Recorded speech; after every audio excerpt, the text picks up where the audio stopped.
એકવાર એક બાટકી એવી બેન હતી ને, તો એ બે જણાને એકવાર એક લગ્ન પ્રસંગમાં જવાનું હતું.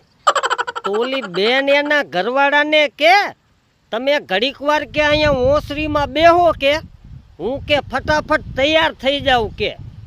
તો ઓલી બેન ઘરમાં જઈને લાલ સાડી પહેરીને બાયણે આવીને એના ઘરવાળાને કે જોવો તો કે હું કે કેવી લાગુ હું કે. તો એનો ઘરવાળો દાંત કાઢવા માંડ્યો. તો એની પત્ની કે હવે કે એમાં દાંત શું કાઢો હો કે કયો ને કે હું કે કેવી લાગુ હું કે. તો ઓલો ભાઈ કે હવે રાનની કે એક તો 100 કે હાંડિયાના લીંડા જેવડી કે એમાંય માથે જાતા કે લાલ હાડી પહેરી કે હવે તો ગાંઠની કે લાગે ગેસના બાટલા જેવી.